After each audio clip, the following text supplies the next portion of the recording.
Well, everyone, iOS 16.5 has officially came out, so let's go and take a look at it on the iPhone 10R, or the standard iPhone 10, and see if it's worth installing. Spoiler alert, it is 1000% worth installing. Now, funny enough, we did just get RC2 yesterday or the day before, so I am rocking RC2 right now. If you want to install it, go into General, click on Software Update, and you should be able to see that at some point you should be on iOS 16.5.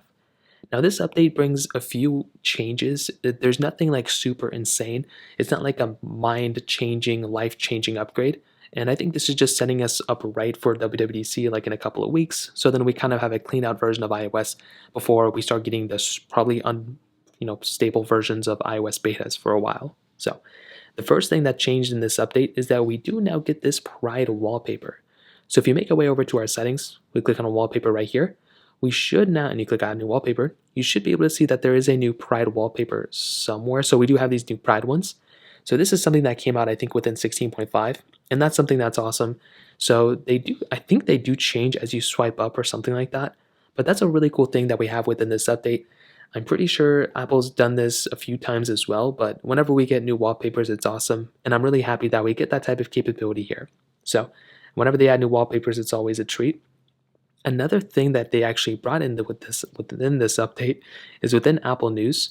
So we now have this new sports tab at the bottom. So I guess we never really had the sports tab before. I don't really ever use Apple News. I don't think it's downloaded on my phone. I think I mentioned this before.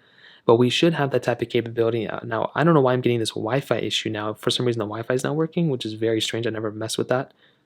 So for some reason, I guess that's kind of a weird issue. But regardless, I guess that whatever, it doesn't really matter. So that is something that's interesting. Another thing that we have is within just a bunch of bug fixes overall within our iPhone. So CarPlay issues have been fixed. There may have been an issue with screen time that some people may have been having where sometimes maybe it wasn't working well or something. And that should now be addressed and or fixed within this update as well, which is very important.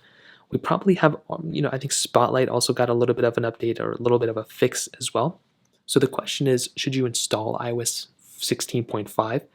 I would 1000% say yes. If you're running any version of iOS 16 before, it only makes sense to upgrade to this version of software.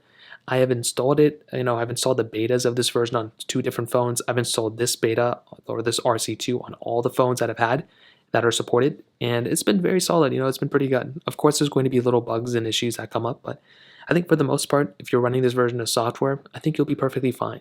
So in terms of that kind of covers it up there. If you have any other thoughts or questions, let me know in the comment section below. Hit the like button, that would mean so much, but definitely hit that subscribe button. More importantly than everything else, I love every single one of you guys. Hopefully I'll catch you guys in the next video.